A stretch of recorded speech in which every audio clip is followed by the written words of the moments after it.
What is going on, gunfighters? I am super excited to come at you the first time in 2024 with Q&As. If you're listening to the Q&As, I reckon you know a little bit about my background, so I'm not going to put in the bio. I will say first and foremost, I'm a Christian. That should come out in everything that I do, and this podcast is no different. I appreciate you supporting the show by asking questions. It really humbles me that you come here for my opinion. I'm not saying that like sarcastically. I'm really humbled that people care about my opinion. With all the experiences and professional gunfighting that God has blessed me to live through in this world, I am humbled to be able to pass that wisdom and knowledge on to you, and humbled that you come here.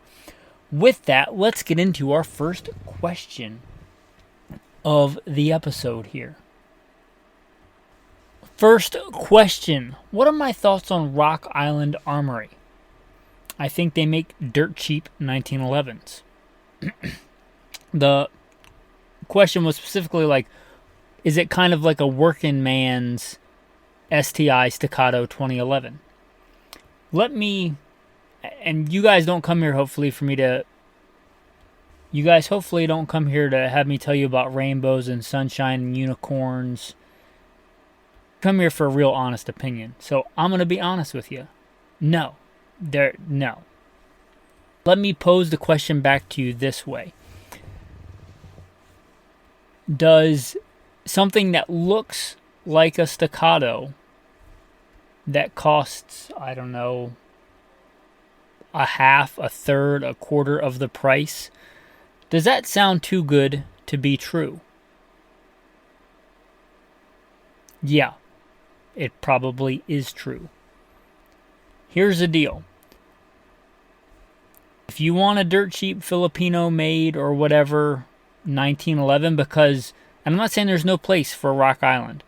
If you want to have a 1911 just because you want to be familiar with and train with and know what a 1911 is like and go out and shoot it at the range and your life does not depend on it, then yeah, go for a Rock Island. Like, if you just want the experience of shooting a 1911, and if it malfunctions or rattles like a can of spray paint, whatever, because it's for the range, just to be familiar with a 1911. Like, if you want a battery of handguns, so you're familiar with how a 1911 works, how a Beretta works, how a Glock works, and you just kind of want a basic layout of that, yeah, that's great. If you are going to trust your life to something, if it's a carry gun, if it's a duty gun, if it's a CCW gun, do I recommend you trust your life to the lowest bidder that can put a 1911 together? No, I don't recommend that. Here's the thing about a 1911. Can you make one cheap? Check. Can you make one reliable? Check. Can you make one accurate? Check. Can you make one all three of those? No, in my experience, you cannot. And this is not just for Rock Island, but you asked specifically about Rock Island. But just because you have something that looks like a 1911 and you stamp operator or special combat, whatever, on the slide, does not make that thing. I do not think that STI Staccatos are overpriced. I think they're expensive. I think they're worth it. If it's something you are going to trust, you put your life on the shelf for a minute. Some little girl, in a stroller, or some damsel in distress. And now, how about you again? How about your life? Is it worth more than the bargain basement thing you can get? And I get if you're on a budget. There are good, affordable guns that you can get that are absolutely good and reliable and rock solid. But I don't think that's a 1911. 1911s are from a bygone era where things were hand-fitted, hand-tuned, hand-polished by skilled craftsmen that really knew what they were doing. And to get a 1911 that is not only made well with good materials, but is reliable and has a really good fit and finish, locks up tight like a bank vault, that stuff, even if you're using slave Eastern labor, Still don't get the other things. I don't think so. So, no. If you want a fun gun, for sure. If it's a life-saving tool, then no. Get a good, reliable gun that's a design that lends itself to being made cheap and reliably. As much as Glocks are not my favorite, but a used Glock I would take over a brand new Rock Island double stack 1911 looking thing, in my opinion. And that's what you asked for. So I'm giving it to you, hopefully as straight as I can. Alright, the next one from Gustavo. Cool name. What are my thoughts on well, I'll read the whole question, and I appreciate you listening for so long. Here's a question, long-time listener, but I have never heard you mention the Robinson Arms XCR. I have tried them, and in my opinion, it's better than a SCAR 17. Okay. I think the Robinson XCR is a fine rifle. I think it's absolutely a good rifle. I think had it been adopted in those trials like where the SCAR was for Special Forces, it may be a better choice.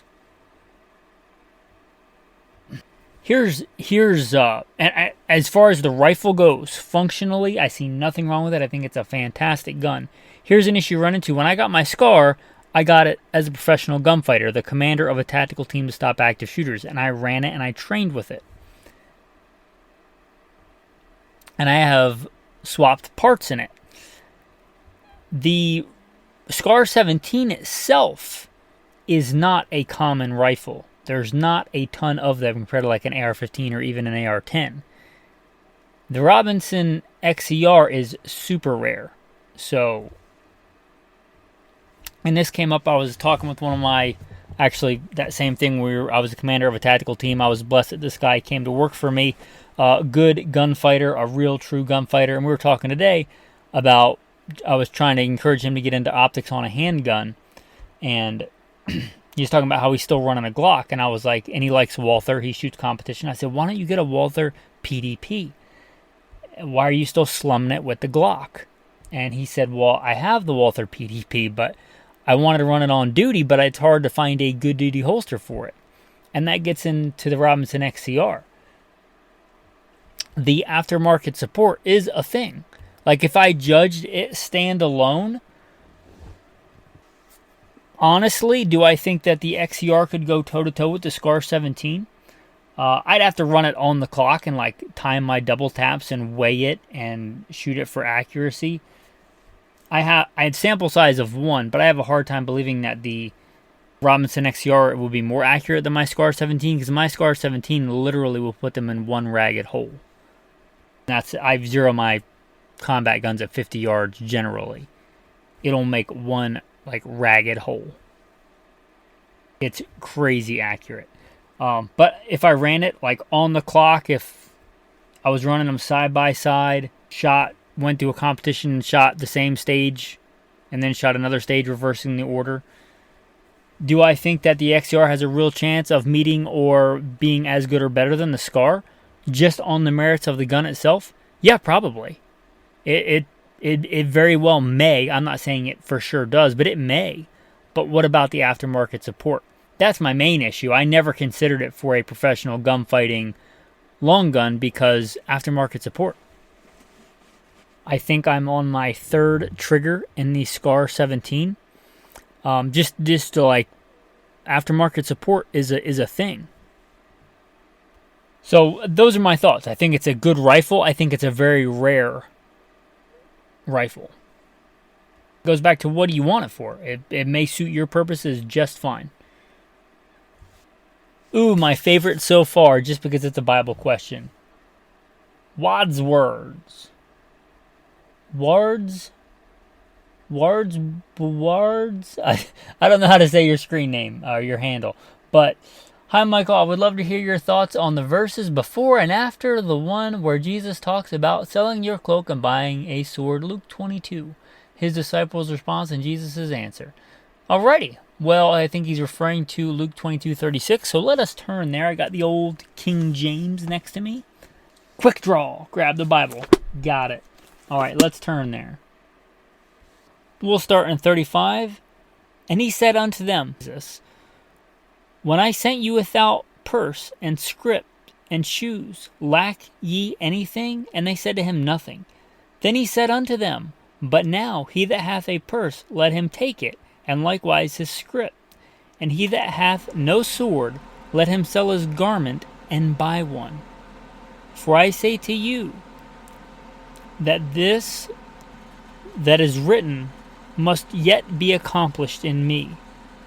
And he was reckoned among the transgressors. For the things concerning me have an end. And they said to him, Lord, behold, here are 2 swords. And he said unto them, It is enough. So, what are my thoughts here on this verse and this scripture? Obviously, all scripture is true and the word of God. This is Jesus himself talking to his disciples. Also, to reference other scripture, Exodus 15, the Lord is a man of war. And it is also written that David was a man after God's own heart. David was a mighty warrior. So I don't see any contradiction. It may not be popular in today's churchianity culture, or whatever you want to call it, but there's no contradiction in being a mighty man of war, yielding a sword, and being a man of God. A man of Yahweh, a man of Elohim. I don't see any contradiction there. The Lord is a man of war. We are made in his image. There's far more to that than just this, but the Lord is a man of war.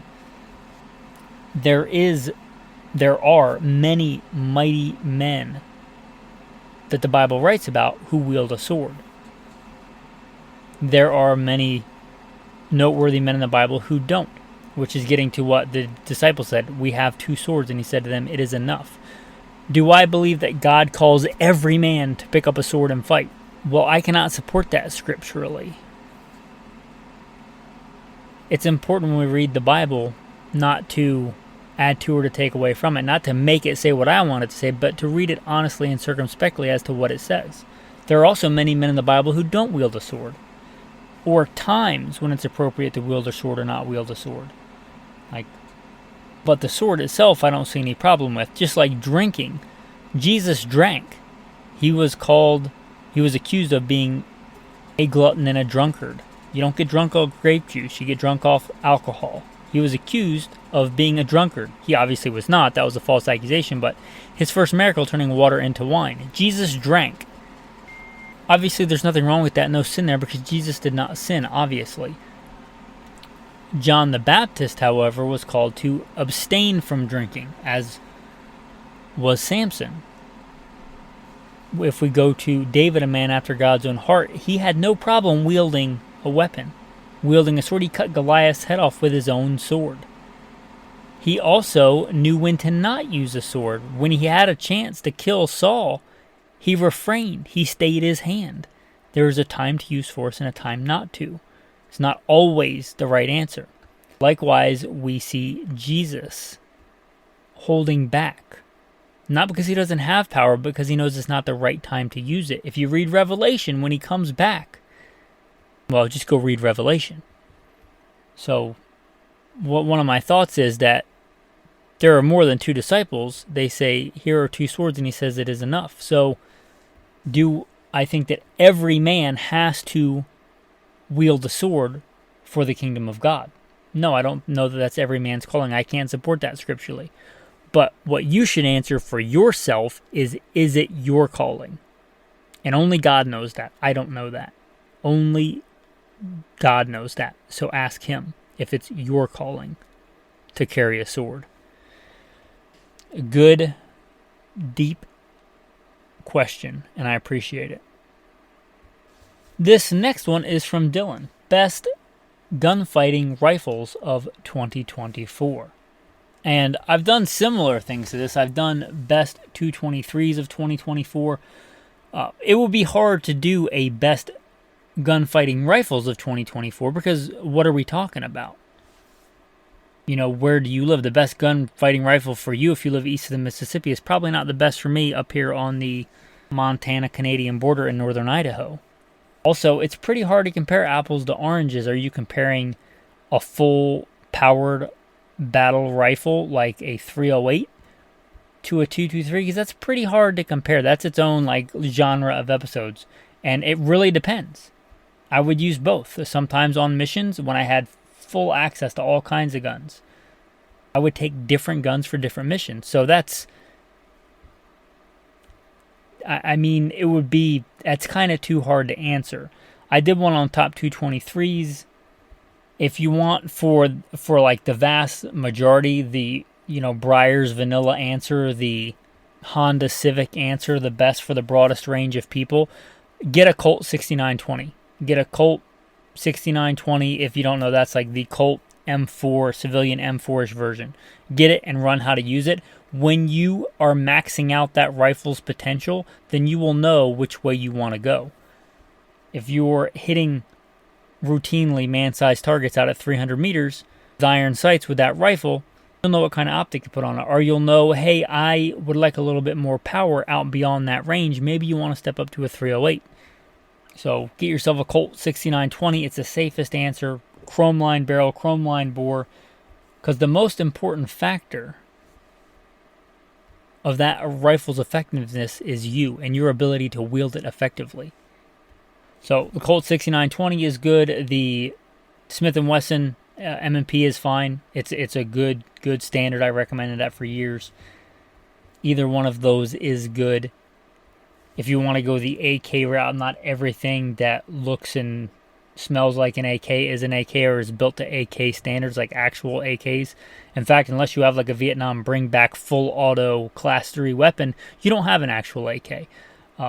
And some of them, just because they look like an AK, does not make them reliable or good. Many of them are not, sadly, here in America. An AK-47 absolutely is a rock solid great choice. If you look at battlefields around the world, if you want a good one of those, I'd say go with an Arsenal. And again, run it. Go take some professional training with it. Run it hard. The AK route appeals to you more than the AR-15, which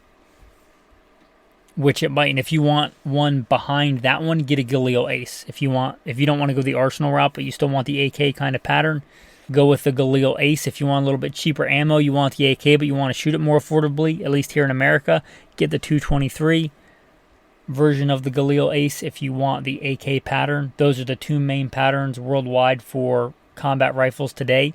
So, get one of those two and then run it. And if you decide you want a Robinson XCR because that's just the bee's knees, by the time you have shot to that gun's potential, once you've gotten to the point where that gun is limiting you and holding you back, you can either mod the gun or get a different platform, and you'll probably know.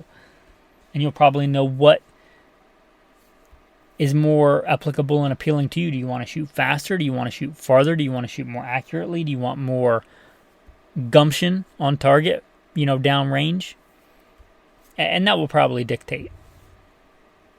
It's a good question. It's so broad. I mean, but the AK and the AR are the two predominant ones on battlefields around the world. If you want, talking about aftermarket support, easy ammo, and Colt 6920 or Smith & Wesson M&P are good picks. If you want to go AK, go Arsenal, or go Galil, IWI Galil. Those are good picks. Drive them hard. Be good with them. And when you want something else, you probably know what's more applicable to you. All right, Fixed by MW says, and when I did the top combat handguns of 2024, I'm surprised you didn't say Smith & Wesson M&P pistol. And I have a very long history with the Smith & Wesson M&P. I carried one on duty. I have won more competitions, I think, honestly, with the Smith & Wesson M&P than I can remember, and probably more than all other guns combined. I still have my competition Smith & Wesson M&P, although I have not competed since COVID. I love the Smith & Wesson M&P. And I thought about it. It's not like I forgot about it. I just don't know that it is in the top 5 in 2024. I could give it like an honorable mention, so we'll do that here. Honorable mention, Smith & Wesson M&P. They're great guns. But in order to, I have to bump something else off the list. I'm not going to bump off the Wilson Combat. I don't think it's better than a Wilson Combat. Going back to the first question, I don't think it's better than an STI Staccato for sure. Even if we stick on polymer striker fires, it's honestly probably not better than a Walther PDP or an HK VP9. You get what I'm saying? Like, it's good. It's definitely in there. It's definitely a good gun. You got to remember, when I got that and started shooting competition with it, it was like Glock, and then Smith & Wesson M&P came out. There was not this giant smorgasbord of full-size polymer striker-fired handguns that we have today. I started shooting competition with a Glock, and then as I could shoot quite a bit better, faster with a Smith & Wesson M&P. These other guns largely didn't exist at the time. I'll tell you how old my Smith & Wesson M&P is. It's so old, the old Gen 1 and early Gen 1, it has a unblackened slide. It's a polymer black frame, but with a silver-colored, like silver stainless steel slide. That's how old that girl is. I love the Smith & Wesson M&P. American-made, fantastic. We'll give it an honorable mention. I still, though, don't know that it's better than any of the ones that I listed. But it's a fantastic gun. The main thing holding it back, honestly, is triggers. Triggers, a lot of the newer guns have really good triggers. The Walther PDP, the SIG, M17, M18, 320, better trigger. So, again, good gun. And honestly, the trigger did get a little bit better with the Gen 2, but I also don't like the actual frame as much as the Gen 1, so in my opinion, they kind of went a little bit backwards there. But there's still a rock-solid gun. But again, I want to be honest here. If I'm recommending a gun for gunfighting, and it was top gunfighting guns, not my favorites. My favorites would be a different episode. But if I'm recommending something you to trust your life to, hopefully I'm recommending to you what's the best and not for nostalgia's sake. We just talked about top combat or whatever it was, gunfighting rifles. I really like the M14. I have a lot of experience with an M14, or less so with the M1A. But I really, really love that rifle. If I was doing a favorite combat rifles, it might be on there. But if I'm doing an actual top gunfighting rifles, it's not on there. It's way antiquated. It's heavy. It's super heavy. I could carry my Scar 17 and a handgun, probably, for what that M1A weighs. Well, do I like that gun? Sure, it's awesome, but also kind of antiquated. Again, not my favorites. It's trying to recommend what's best for you guys if you're actually talking about gunfighting implements. This one's from Todd Ruff. You should look into the Browning Black Label 380. I mean, I know all about the Browning Black Label 380. They're beautiful guns. I do like 1911s. If you don't know, the Browning 380s, they're like a shrunk down, I don't know what scale they're to, 80% or something. They're quite a bit smaller than a regular 1911. They're really cool guns. Here's the rub though, even that gun, although it's quite a bit smaller than a 1911, it's pretty big for a 380, and for a gun that size, I'm probably going to run a 9mm. In fact, I don't own a 380. My wife did, it got stolen, but I carry a full-size fighting handgun, and the de facto cartridge, handgun cartridge of our time for defense is 9mm. I'm not saying it's always the best for every situation, but if I was going uber small, you could make a real serious case for a smaller caliber. But if I'm going to run a gun as big as the Browning Black Label 380, then I'm going to run a 9mm. Like, that gun is about the size, I believe, if I remember correctly, of like a Glock 19. It's cool. It's a cool gun. It's an exquisite gun. If you shoot it really well and you like it, then rock on. But you're talking a single stack 380 that's as big as many double stack or stack and a halfs, like a 365, 9mm. So is it a cool gun? For sure. Would I choose it as a carry gun? Maybe for like a barbecue. It would be a super cool like barbecue gun. They're gorgeous guns. I imagine if they're like most good well-built 1911s, and if it's a Browning, it probably is, that it shoots really well. But if I'm carrying a gun of any size, if I'm carrying a really, really small gun, I put it in my... This is me. This may not apply to you. If I'm carrying a really small gun, I generally carry in my pocket. I will carry like a 357 Magnum in my pocket. That said, I almost never do that. I almost always carry a full-size fighting handgun. And I carry that strong side hip. If I'm doing that, it's not really any harder to conceal like an M17 than it would be this Browning Black Label 380. So, I mean, then what am I doing? So just for me, it doesn't fit. It's an awesome gun. Very cool, beautiful gun. Anyway, those are my thoughts on the Browning Black Label 380. This one's from Dylan, just says CZ75 Compact. CZ75 Compact is a good gun. The CZ75s don't get the love that they deserve here in the Western countries, especially here in America. In many places, especially in Europe, they're kind of like what we would think of as like a 1911. They're a lot more common than they are here in America, but they're absolutely a good gun. There's nothing wrong with a CZ75 pattern gun, as long as it's made by like CZ and not some cheap knockoff made in Turkey or something. If it's a good actual CZ75, it's a good gun. All right, here's one that actually I didn't know about. I didn't know about this gun. This is from J Fountain 5101. You said there was no tactical rifle with a long action, but Bear Creek Arsenal makes an AR-style 30-06 270 and 300 Win Mag. Great videos. Keep up the good work. Cool. I did not know that. So apparently Bear Creek Arsenal makes an AR-style rifle in 30-06 270 and 300 Win Mag. So that's pretty cool. If you want like Jack O'Connor meets Rambo, get some.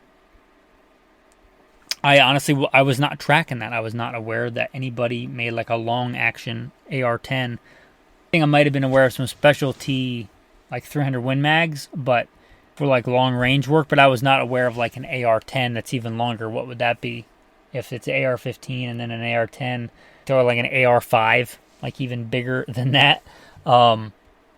But that's pretty cool if anybody's out there. I don't know much about Bear Creek Arsenal. I don't know how good they are or not. I'm not going to speak about something I don't really have any experience with, because you guys hopefully come here for real world first-hand experience, and I'm not going to talk about that company when I know nothing about them. I think I may have heard of that company. I had no idea that gun even existed. So if you want an AR-10 and 270 or 30-06, then rock on. There apparently one exists, and that's pretty cool. Appreciate you. This one just says Glock 17 stock for a carry gun, go-to carry gun. Glock 17 stock, nothing wrong with it. I carried one professionally, private contracting. Glock 17, again, it's the, talk about Honda Civic Briars vanilla of the tactical handgun world. The Glock 17 is it. It is kind of the standard that all other guns are measured against. And hats off to you for carrying an actual full-size fighting handgun. I like to see that. This one says, a good show. This is Mike Brisky. I carry a Glock 29. A Glock 29 is like a bitty baby 10 millimeter. Yeah, that's a handful. I won't say that I don't like a 10 millimeter, but I don't care for a 10 millimeter in a Glock. If this is me, if I normally say that a Glock has the ergonomics of a 2x4 and a trigger pull like chewing on gravel, then the large frames, like I carried a Glock 21 on duty for a while.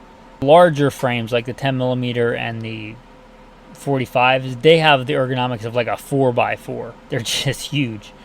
But hey, I'm glad you're carrying Glock 29, the baby 10 millimeter.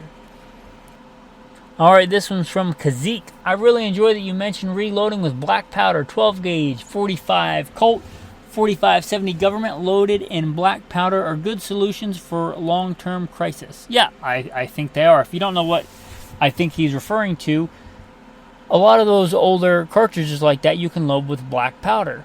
And you can make your own black powder. And if you know what you're doing, you can make your own primers too. I'm not going to tell you how to do that on here because it might make the ATF upset, but you get to play with your own urine. And what's not fun about that? So, yeah, you can absolutely, because you reuse the brass, you can cast the lead. Like, get some old wheel weights or burn some old car batteries, or probably shouldn't say that. EPA's probably got a problem with that one. Different government agency. But you can get lead, you can melt lead, you can cast lead, you can make your own black powder, you can make your own primers, and you can reload the brass. So yeah, you could still be walloping with a 45-70 long after the peanut butter and chocolate hits the fan if you have the minimal amount of infrastructure to do so. So yeah, I think there is a real intriguing, thing for that. This one's from Mark. Do I need a flashlight on my Glock 26 off duty? Appreciate you writing in, Mark.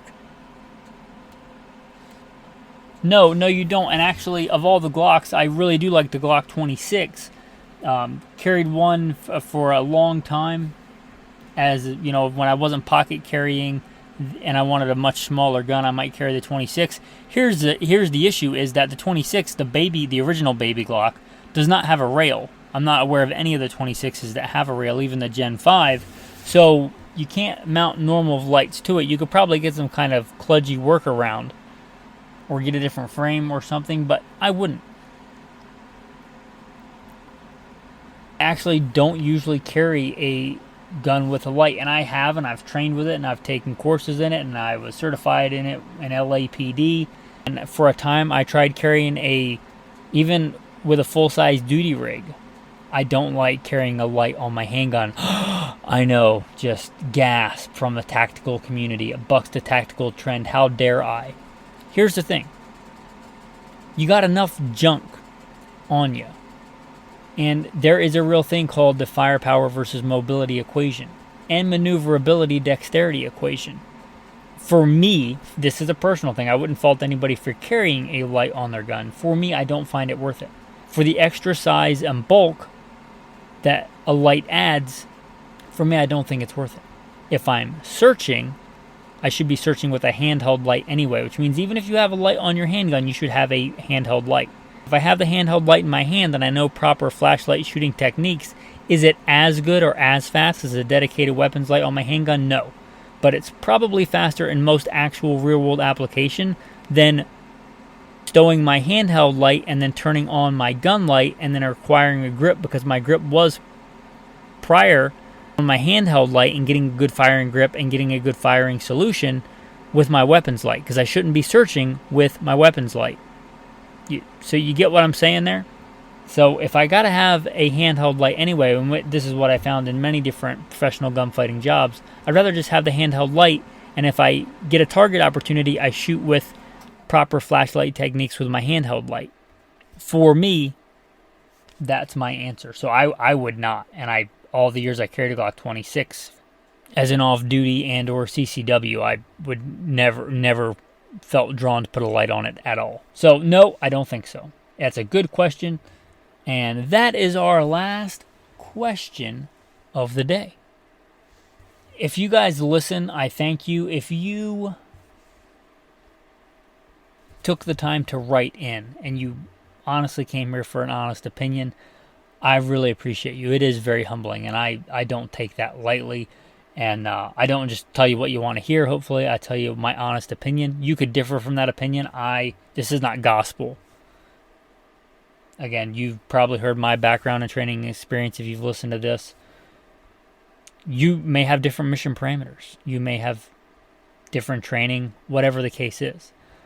But it is humbling that you come here. And hopefully I give you good, honest opinion. And part of that is not being bought and paid for by some gun company, some whatever gun company sending me something and me telling you, oh, this is the greatest thing since sliced bread, right? You don't get that here.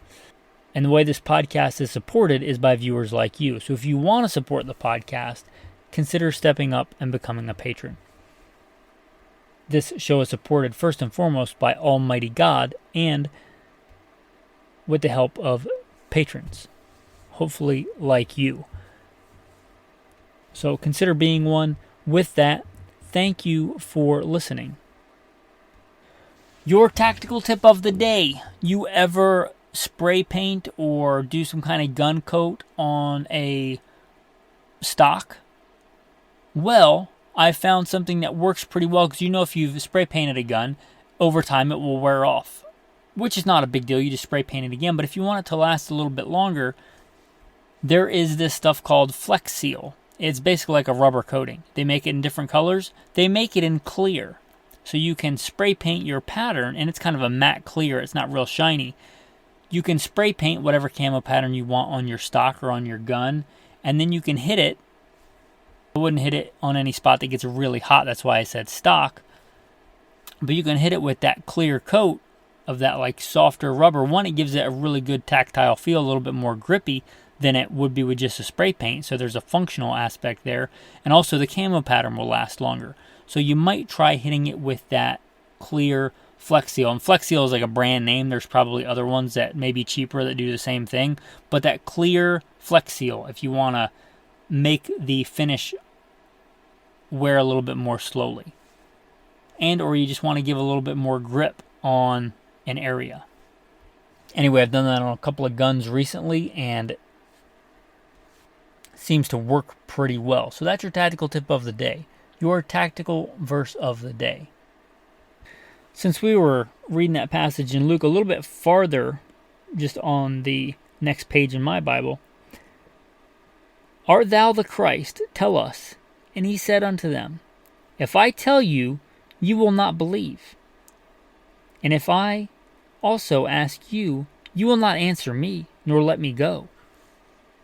Many times Jesus was asked something and he didn't answer. Or the time they asked him a question, he's like, well, answer me this question. He asked them about John the Baptist and his baptism, and they couldn't answer. Answer their question with a question. You should not lie, but I'm saying that don't feel like you always have to give an answer to every single question, or that you have to know an answer to every single question. Thought that was kind of fitting, kind of ironic, since I did a Q&A answering your questions today, but like that gun I had never heard of. I'm going to pretend whether it's a good or bad gun, the Bear Arms or Bear Creek Arms. I've never heard of it.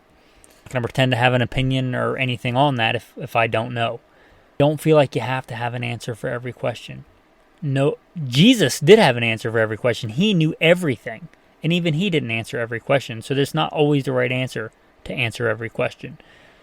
Anyway, that's a good life lesson from our Creator, from our Savior, Jesus Christ. With that, thanks for listening, and have a blessed day.